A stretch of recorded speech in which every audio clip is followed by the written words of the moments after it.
Hi there, LinkedIn family. Jonathan here from Some Talented People, and more of my investigation and posts about the reason why we sleep. And in this episode, we're talking about creativity. So many of the problems that occur from lack of sleep, and we've talked about, immunization response. We've talked about vaccination response. We've talked about um, how it affects your sexual and reproductive systems. And I think that as a very big myth, I spoke about it in one of my earlier videos, that there's a huge myth that working the long hours is the way to maximize the output, and this is simply, it's simply wrong. I'd like to be more mealy-mouthed about it, but the fact is it's simply wrong. So when you buy the book, when you read through it, they did this assessment based on the lost productivity and sick leave absence of poor sleep patterns. Apparently, 40 million Americans regularly suffer from insomnia and sleep deprivation throughout the week. And what this equates to is a 2% on average drop in GDP caused by a lack of sleep, which is equivalent to the amount that many of the industrialized countries spend on education. So, literally, if we slept more, we could invest twice as much into our education systems as we currently do without suffering any losses whatsoever. And indeed, I mean, there's a debate in the UK at the moment about free school meals and about benefits because of the COVID situation.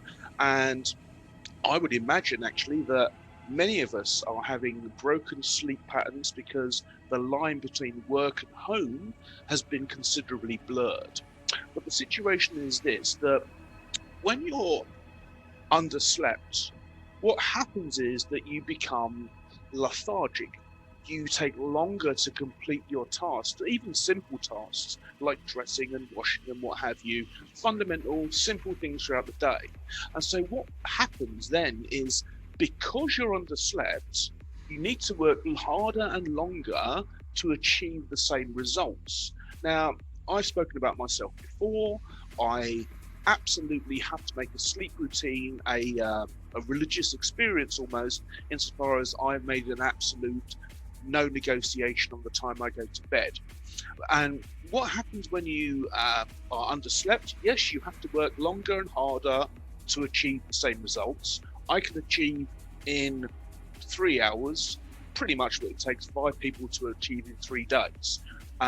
And this is because what happens is that, we talked about it before, an underslept brain has a massive impact on your prefrontal cortex, your regulator, your board controller of your brain. And in doing so, what it does is it means you become emotionally unstable, which I've talked about before. Now, when you think about the fact that your business reputation is based on how you come across to customers, the impact of potentially destroying your company by having overworked employees is so great, it's ridiculous.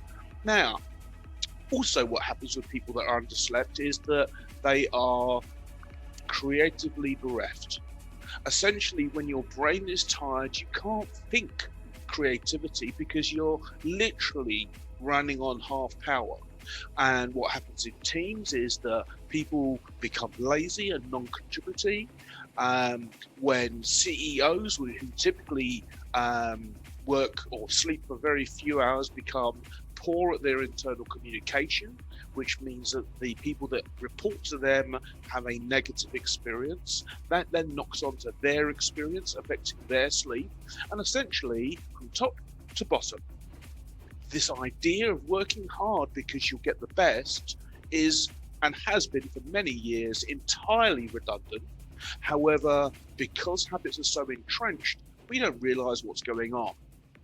So, from a creative aspect, from a look, I mean, people say that creativity is the fuel that pushes business innovation and transformation, and yet the poor sleeping patterns and the long working hours are ironically stopping the very thing that you claim to be important to you. So I would stress yet again that when you have enough sleep, you're able to work more creatively, more efficiently. You have better interpersonal relationships, and therefore teams work better. Everyone works faster, more efficiently, and more creativity, or more creatively, I beg your pardon. And that in itself should be reason enough to sleep. So I've got a few more of these coming. Some of the next ones are pretty damn shocking. So have a nice day for today, and I'll see you again.